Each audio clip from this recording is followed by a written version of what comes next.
Hello, everybody, and welcome to the Shenmue 3 discussion and live stream.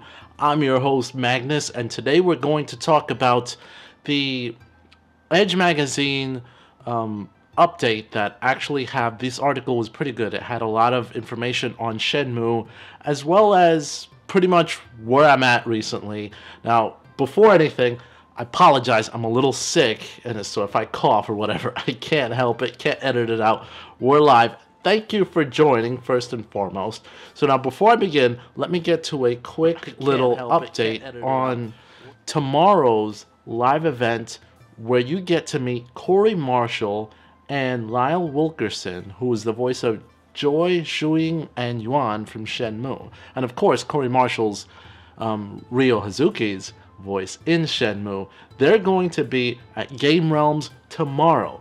Now, I was supposed to be there. I wanted to be there, but lately I've had the bad luck of whenever I have a flight to go on, I get sick like right before. I don't know if it's because this fear of flying, because I fly all the time, but I have like this, I get like all shaky and nervous right before I fly, so it's like my body's telling me, you know what, you're not flying this time. It gets you sick. So I'm actually pretty I feel like I'm coming down with something, but that won't stop me from updating you guys at least today, and if anything comes out tomorrow, and if I found out anything from that meet and greet tomorrow with Corey Marshall, I'll certainly update you guys. But without further ado, let's get to the business at hand. So here we go. So the Edge article was recently released, and this article reveals a lot of new gameplay details for Shenmue 3, and that's something that we've all been like clamoring. Now, those who participated in the Kickstarter campaign, one of the goals that you could actually reach was to play an early, kind of like a trial version of the game before it's released, so that you can test it for bugs or whatnot, or just play the demo right before it comes out, right? So, but haven't heard anything about that yet. But off of this article, it revealed a lot of new gameplay details, so it looks like, oh, by the way, the article's now on sale, but it looks like the artists had this early demo to play the game and were able to reveal a lot of new and interesting information. And this stuff has been discussed in other YouTube pages before, but I'm going to give you my interpretation and what I feel that these new additions and this news adds to the game. So let's continue on. So let's talk about the returning features of Shenmue 3 that we've got to look forward to according to this article. Now, one of the first things is the voice actors are returning, and I think this is so important, not only from the perspective of the American voice actors, but the Japanese voice actors as well. So this is going to feel just like, or at least close to, what we just played with the Shenmue 1 and 2 re-release. So it's going to be very familiar to us, and the voices are not going to be jarring. I know that certain games, when they get remade or they get rebooted, you have new voice actors, such as the recent Resident Evil 2 had new voice actors for Claire and Leon. And although they did a pretty good job, it's still slightly different, but the whole game was remade, so it wasn't that bad. But this is a continuation of the original story. This is not a remake. So it's refreshing to know that the original voice actors will be there. Now, what will also return is Ryo's oblivious personality, the type that is always asking questions or saying I see, or thank you, or just basically just naive to what's around him. Now, there were a couple of moments in Shenmue 1 and Shenmue 2 where he would get into these really silly situations, such as the beginning chapter of Shenmue 2 where you have your bag stolen. It seemed pretty obvious that there was something fishy going on, but he still had his bag and all his money stolen. And because Ryo's of a part of a small town in Japan and now is out into this unventured territory, that personality is hopefully going to mature, but it's still where it's coming from, with that whole like, I don't know what's going on or whatever. So it's nice. So popular in Shenmue are mini games, Techni scrolls, and capsule toys. Now, all of those were prominent in Shenmue 1 and Shenmue 2, but they make a return in Shenmue 3, which is nice. Controls, this is a surprise to me. Controls will be very similar to that of Shenmue 2, but the analog stick will have more improvements. Now, the way that I imagine it, if you're playing the game, right, and you were using the D-pad in Shenmue 1 or Shenmue 2, up would go forward, left and right would just turn your character awkwardly, and then down would kind of turn Ryo around. Then they said that they improved analog stick. Now, what I imagine that to be is, previously in like the Shenmue 1 and Shenmue 2 remake, it was kind of the same as a D-pad, but I have a feeling that if you use the analog stick, he's just going to walk in the direction that you press. So you'll have two methods of controlling Ryo. Classic and more of a modern take of him walking around. That's my imagination and my interpretation of what that is. So this one I'm kind of careful with because it's kind of old but new. So the combat moves will have similar animation and flow as previous games, but they'll be a little bit improved. And the fighting style is a bit different, at least from my understanding from the article, but at least the way the moves look and that Virtua Fighter-esque fighting style that he had, similar to Akira from Virtua Fighter, is going to still be prominent in this version of the game, which is good. Shenmue 3 is going to continue that tradition, so it'll still feel similar to the older games, though with a modern twist.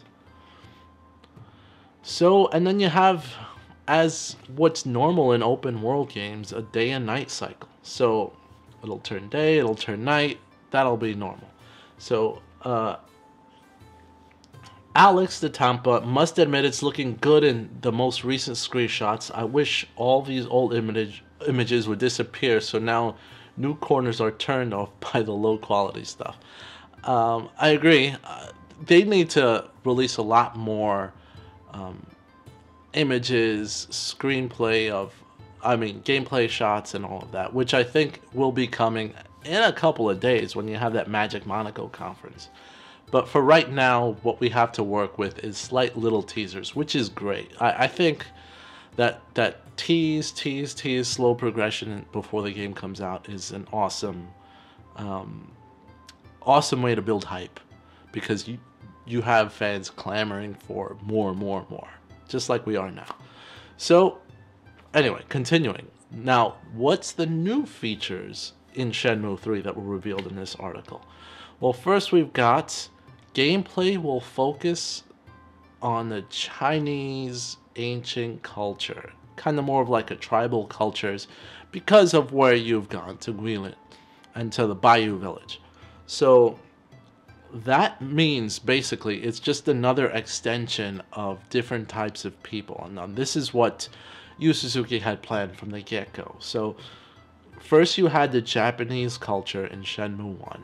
Then you had the city-like culture when you were in Hong Kong, or the other chapters in Shenmue 2 before you actually made it to Guilin and everything kind of quieted down. So in that last chapter of Shenmue 2 is going to just be expanded upon in Shenmue 3, and you're really going to see this small, really village and rural area type of culture from China, because China's got many different cultures, and we're going to explore one of them in Shenmue 3, which will be good.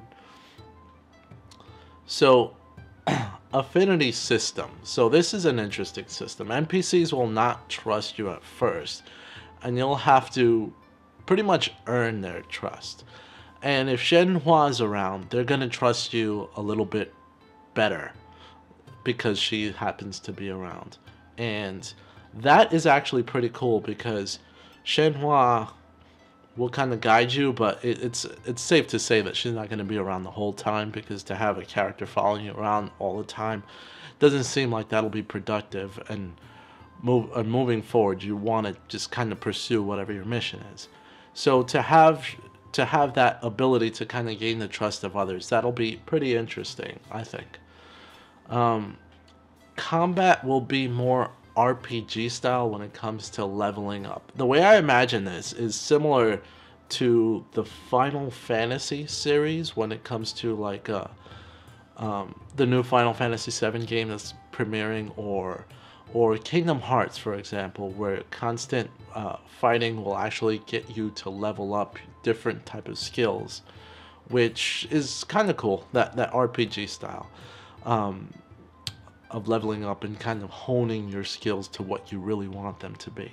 I think gone are the ways of where you're just training, in a parking lot and say, okay, I could do some moves here, where you just do a certain move 100 times and that's how you level it up. I think this way it's going to be more focused on combat, and actual combat's going to help you level up. Alright, so attack power and stamina are important for combat. So the fact that they've got eating integrated into actually doing very stamina heavy tasks as well as fighting is interesting, because food was really never a part of Shenmue when it comes to healing or leveling up or anything like that. But it seems to be a new feature. So getting food, and however you get food, I wonder if it's going to be like hard to find, or if it's going to be prominent, like you could just get it somewhere. But I imagine it's going to be, if you're thinking of a village like Bailu Village, where everyone's pretty much harnessing their own food, growing it, or having animals so that they can make meat out of them, then I think that in itself is how you're going to get food, but you're going to have to get it from certain different places. How they do this, I have no idea. So moving on. Rhea will have training clothes that you can customize for training. That's going to be interesting. I don't know if that's going to have any relevance when it comes to upgrading your stats, or if it's just a little perk that you could just throw different costumes on, and probably have DLC related to that, where you could get different type of outfits and do whatever training you're going to do. So mini games such as 1-Inch Punch, which is a Bruce Lee thing, and other rhythm-based challenges that you're gonna play. Now, rhythm-based, I don't know what that's about, but it's probably, again, training that's gonna be at certain portions. You hit a button or whatever, and 1-Inch Punch is probably gonna be similar to like how you were, if you remember in Shenmue 2, hitting a tree at certain moments just to knock down as many leaves as you possibly can. This will probably have more of that. Alright, so next, Fight Club, located in Rose Garden, will have you fight several interesting opponents, which can earn you money. Now, they had interesting names from what I recall. And if you recall in Shenmue 2, you could actually win money by having certain types of challenges in fights, or actually fighting. So they're going to continue that in Shenmue 3, which should be interesting. And I wonder how that's gonna play out. Are we gonna have more challenges where you have to hit an opponent who doesn't feel pain, or you're going to have to grab an opponent who claims not to be grabbed? Are they gonna do more of that? Or will it just be like, this guy's impossible to beat, you gotta fight him, go? And how late in the game will that be? Because Shenmue, the first Shenmue in particular, fighting really wasn't prevalent until much later in the game. It's like every time you actually got a chance for combat, you were like, finally. And in Shenmue 2, combat was a lot more frequent, but still it wasn't overplayed. The gameplay was diverse enough so where combat wasn't all the time. And then when you did have combat, you had a purpose, and it didn't feel forced. It felt like it progressed the game. So I wonder how fighting will play out. Are you just going to be able to fisticuffs right away when you get there, or will there be certain training that you have to do before you get that far? We'll see. So moving on. Yu Suzuki's intent with Shenmue 3. Now, it's important to know what type of mindset the developer, especially the director, has in a game before it's released, because still feeling sick.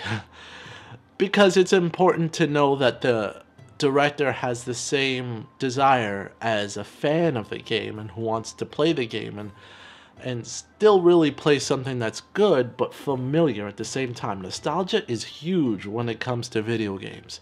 That's what sells remakes so well, is the fact that we want to feel like we did when we were a lot younger. But also because this is another chapter in the game, you want to progress the gameplay, you want to progress the story and advance. But it's important to know that he's got the same mentality that we do as gamers. So, like I said, he wants to ensure that the original vision that he had for the series is still carried on in Shenmue 3.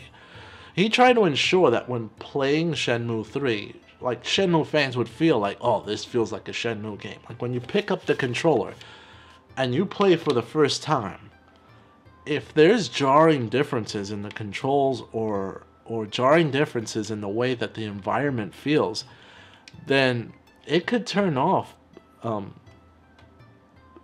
Shenmue fans. They'll say, look, this doesn't feel like Shenmue. This feels like something totally different. This is, no, I'm not happy. Time to comment online and go crazy. That's something you want to avoid, because the fans of Shenmue have captured this game and made it a mission to relaunch it out there no matter what. That's why every 3rd of the month, and in 2 days coming up, will be another Shenmue day, tweetathon and everything.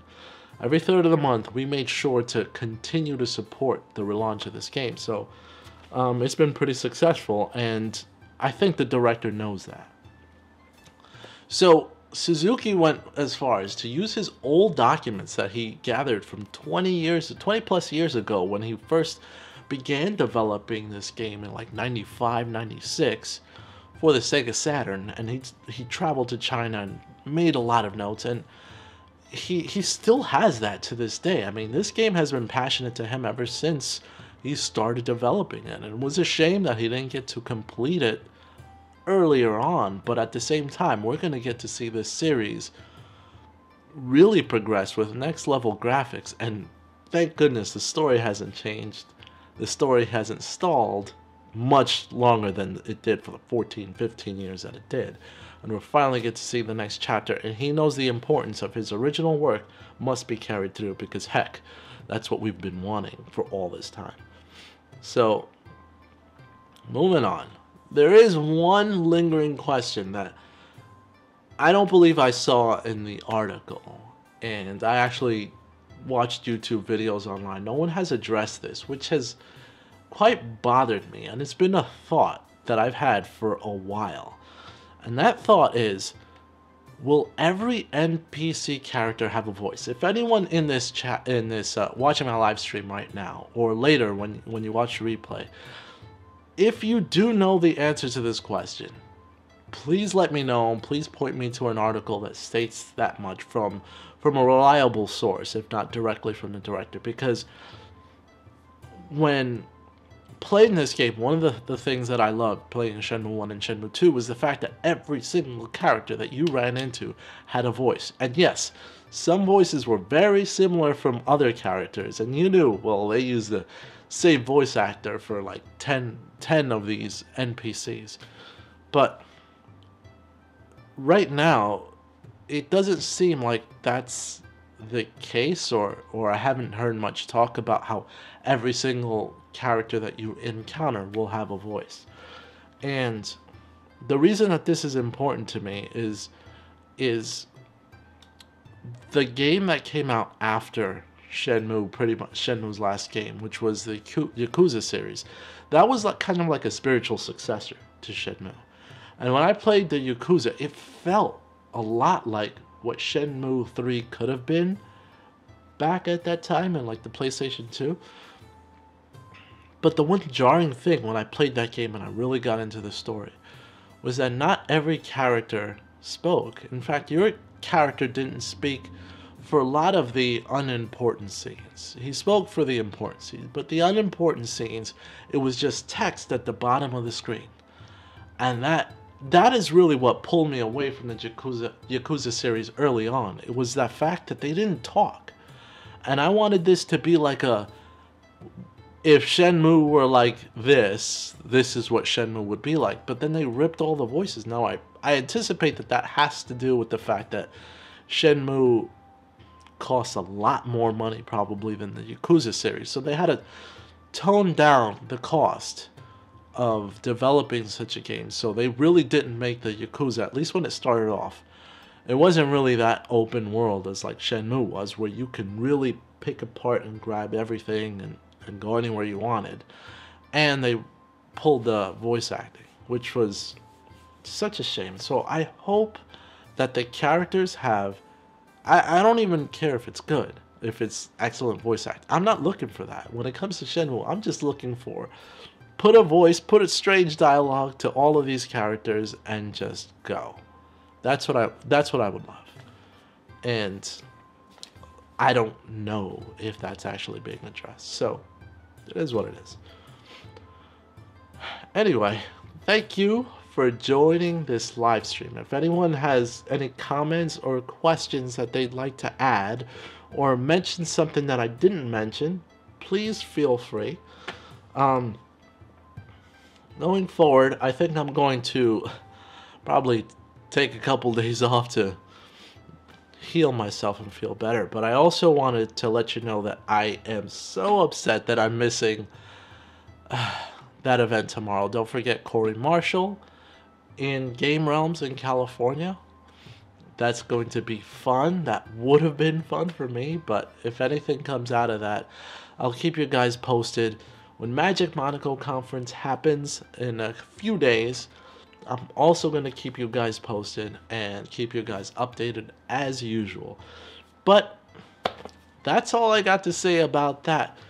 Like, comment, and of course you can make my day if you subscribe today. I'm Magnus, and I'm out. See you guys later. I'm going to take some medicine. I need it. Bye-bye.